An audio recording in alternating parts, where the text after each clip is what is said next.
Coming up on World's Greenest Homes.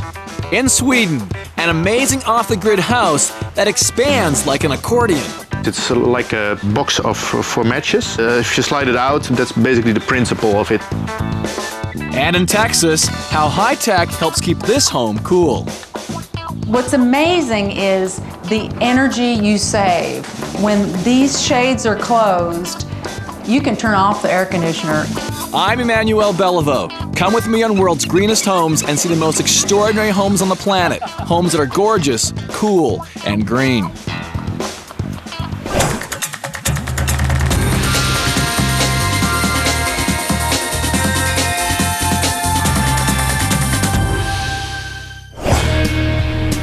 Austin, Texas. You know it for its lively music scene, but it considers itself one of America's greenest cities.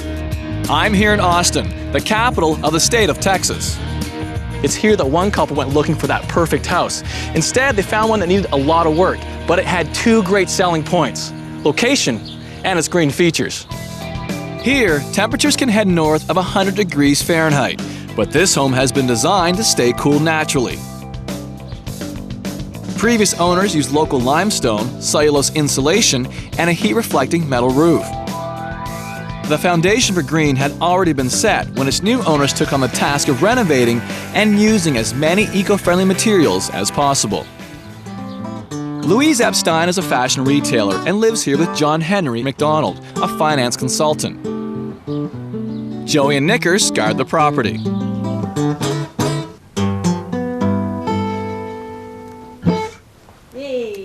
That's from Miss Joey.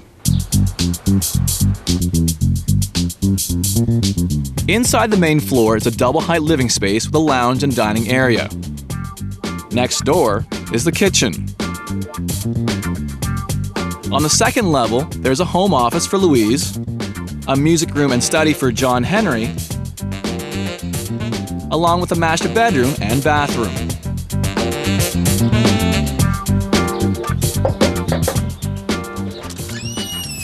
Hi there, Emmanuel. Hi, Emmanuel. Louise, nice to meet you. Pleasure meeting you. Manuel John Henry, come on in this. Thank you. Pleasure meeting you. Who's this? That's Mr. Knickers. Come on in, Mr. Knickers. Come on in. Let's go. Time for a tour.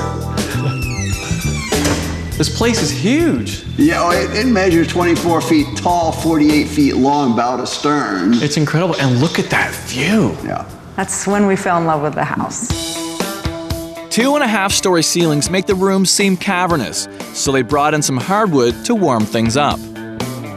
We brought in this Brazilian redwood and brought, with the darker color, brought the view of the house on down. It's a beautiful fireplace. What kind of fireplace is that? It is a propane fireplace, and the fire comes up through the stones.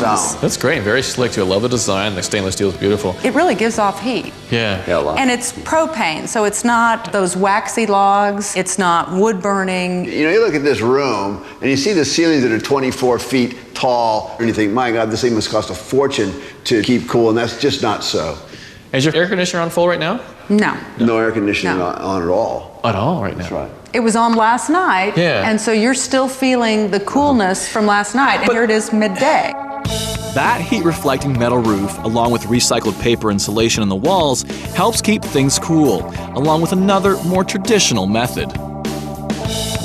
Ceiling fan accounts for 4 degrees in temperature. That's great.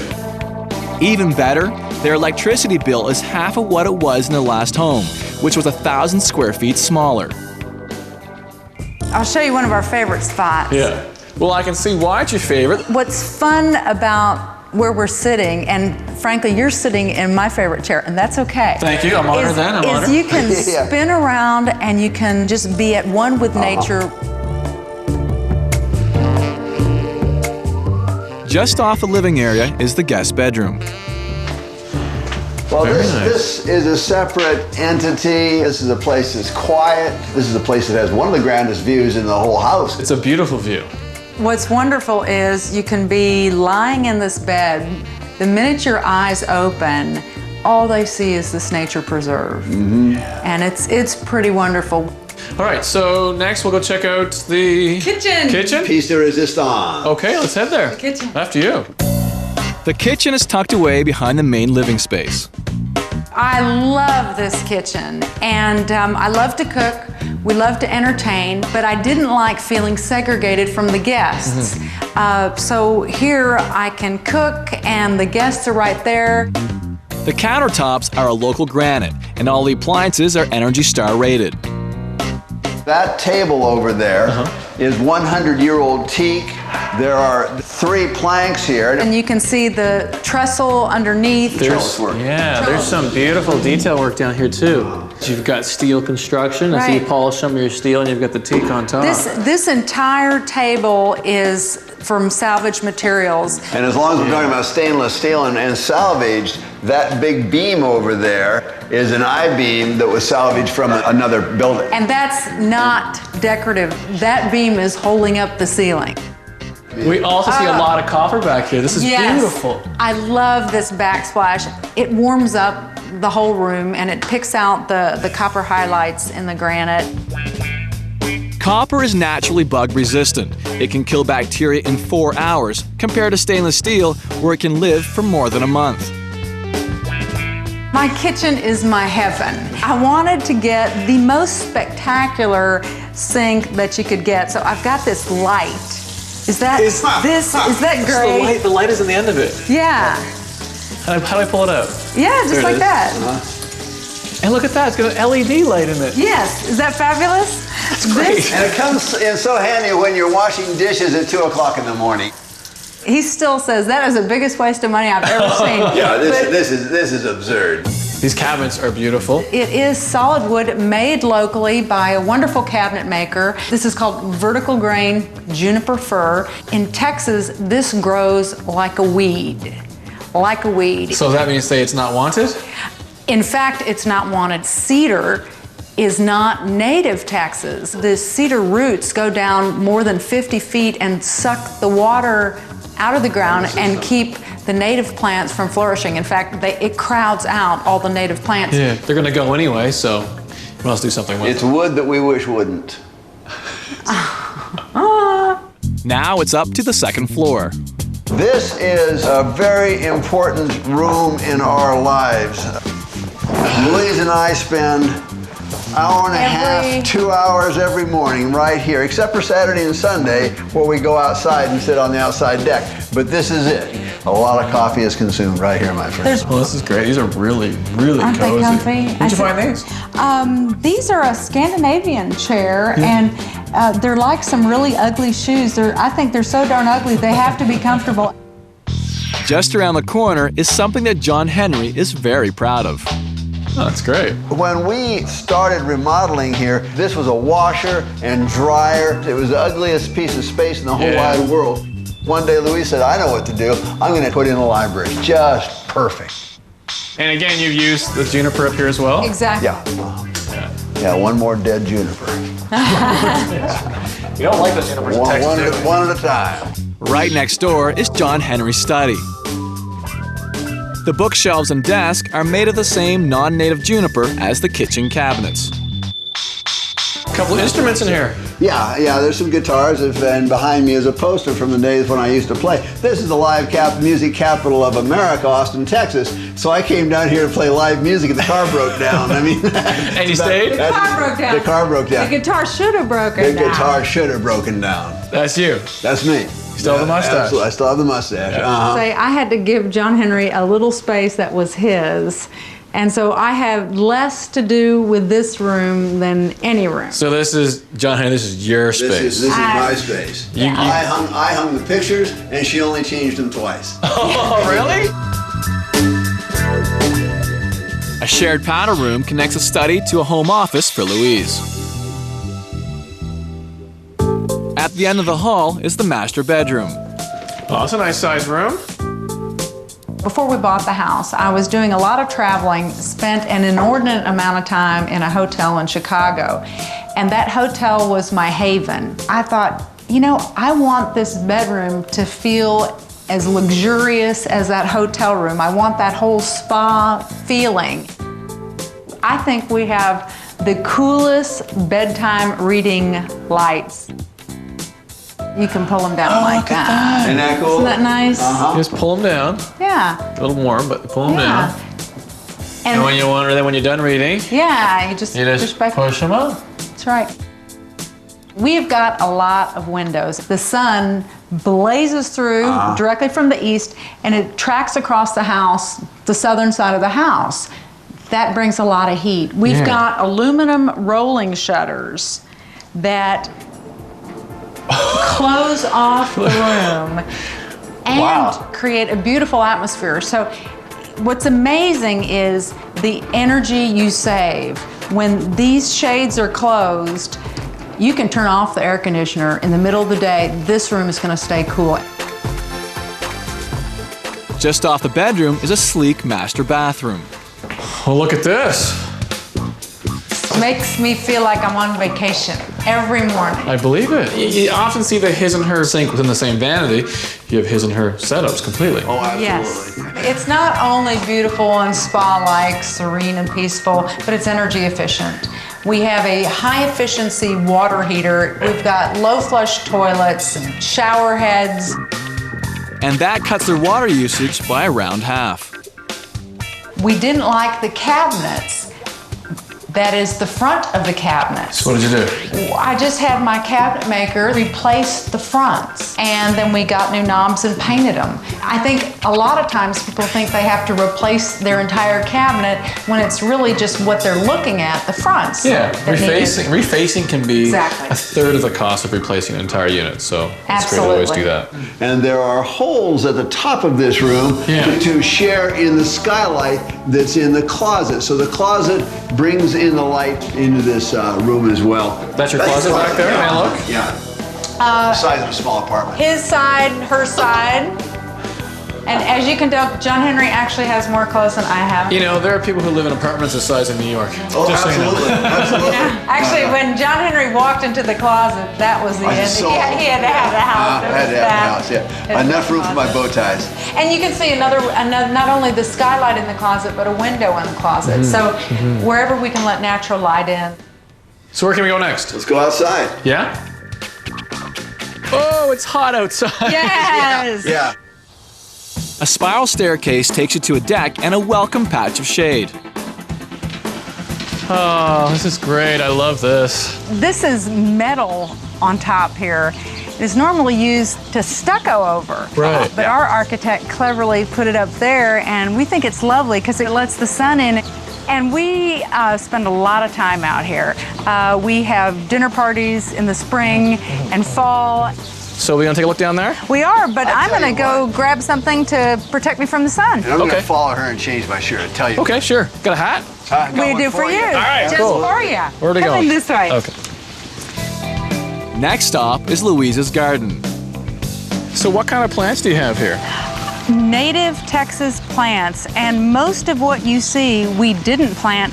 And by the way, I want you to notice this persimmon growing out of the 30-million-year-old rock. I mean, it is growing out of the rock. It is. How does that root into rock? I couldn't tell you, but this would be the good example of a drought-resistant plant when it grows in a rock. Louise wanted a garden, but water is valuable around here. She decided to use a landscaping technique called xeriscaping. It means landscaping with slow-growing, drought-tolerant plants that don't need much water. If you want to try xeriscaping in your own backyard, you'll need to find out which plants are best suited to the climate. Wherever possible, plants that are native and drought-tolerant should be used. Xeriscaping is a great way to conserve water, lower your water bills, and cut down on hard work. Applying a layer of mulch helps to conserve water in the soil. And this kind of landscaping means using less fertilizer and pesticides.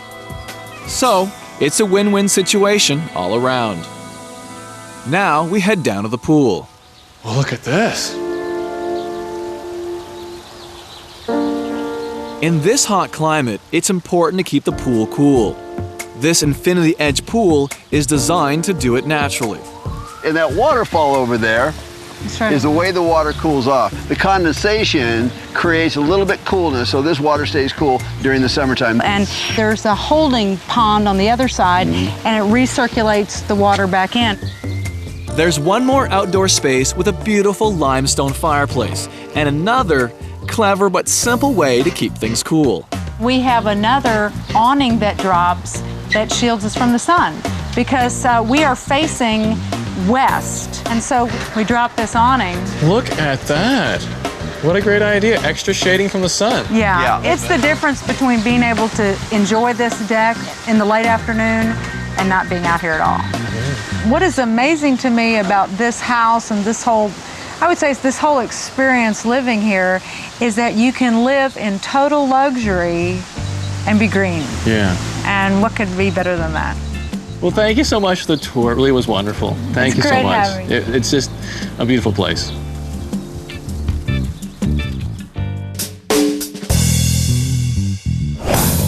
From the modern luxury of Austin, Texas, we head to Northern Europe to a house that's the ultimate in flexible living. This home can expand in size, and it's like nothing you've ever seen before. It's called the Accordion House. We're in Sweden at Glasskogen. It's one of its most beautiful nature reserves. Glasskogen is about a 5-hour drive from Sweden's capital city, Stockholm. The nature reserve is home to pristine forests, crystal clear streams, and a house that looks a bit like an armadillo. It was built by architects Boris Eisler and Martha Lammers, who wanted a rural hideaway far from their busy city lives in Holland. It's off the grid, and it can do something very few other homes can do. It can be made bigger or smaller to conserve heat. Coming here the first time, we very much realized that if we would ever want something in Sweden, if we would ever build something in Sweden, this was the place. You don't get a second chance like this. This is a one-off, once-in-a-lifetime opportunity, and we took it. This home is in 2 parts, the new addition and a renovated fisherman's cabin next door.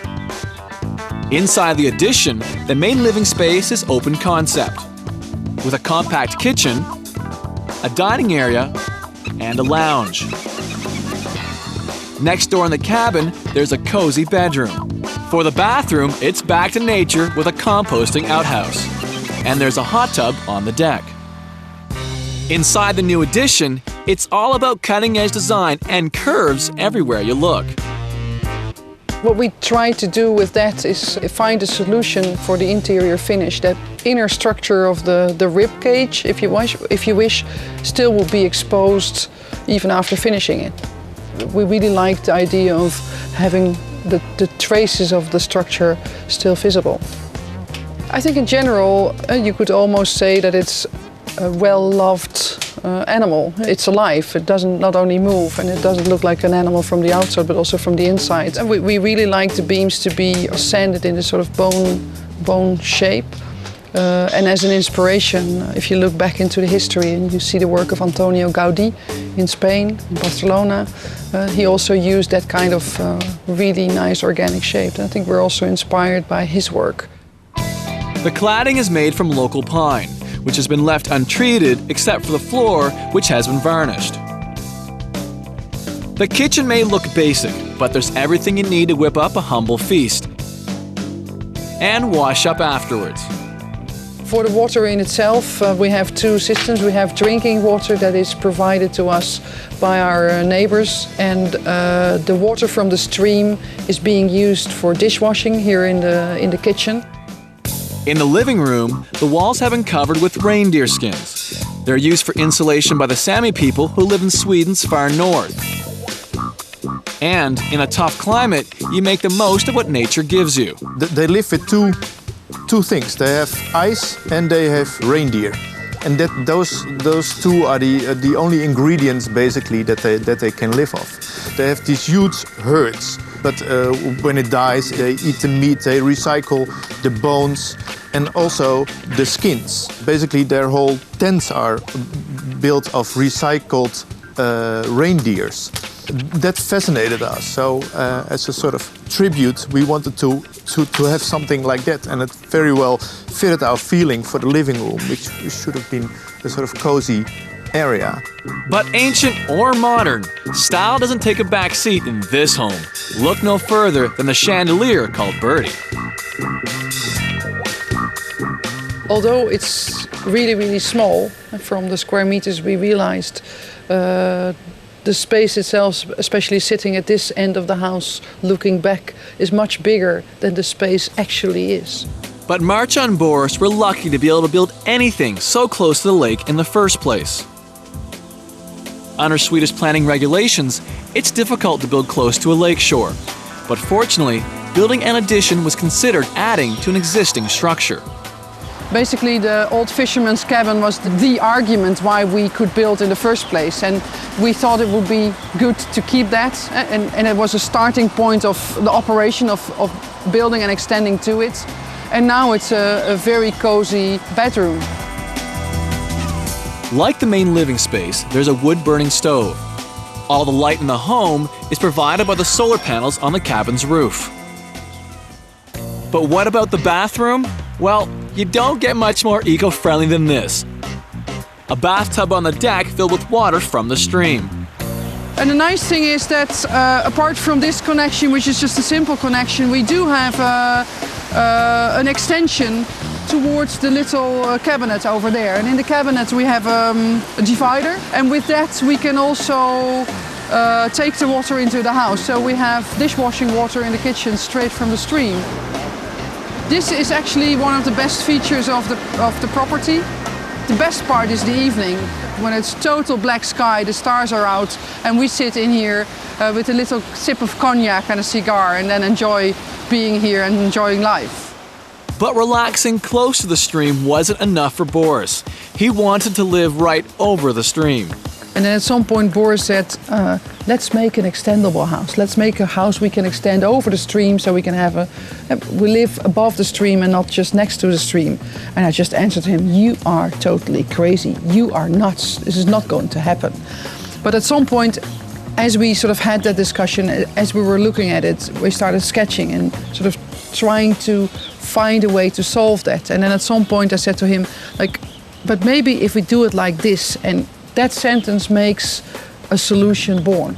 There are a few important things on the construction of the house. First of all, of course, the foundation and the floor, because we have a normal floor, but also a piece that is moving in and out. So that was the first thing we had to sort of solve. And basically it's a wooden box. It's like a box for matches. If you slide it out, that's basically the principle of it. So Boris gets his amazing expanding house, an extra 150 square feet that can be winched out over the stream. And that's about as far as Swedish planning regulations would stretch.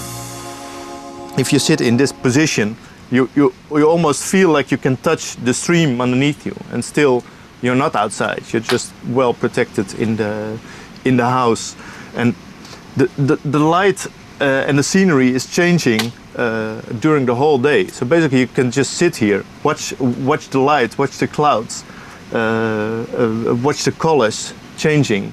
And when winter comes, you winch it back in to create a double wall of insulation. All the windows are hidden in the outer shell, so it's very well protected against the winter with snow and ice. Boris and Marcia spent 3 years building their incredible expanding hideaway. They may have been forced to build small, but they've packed in some big ideas.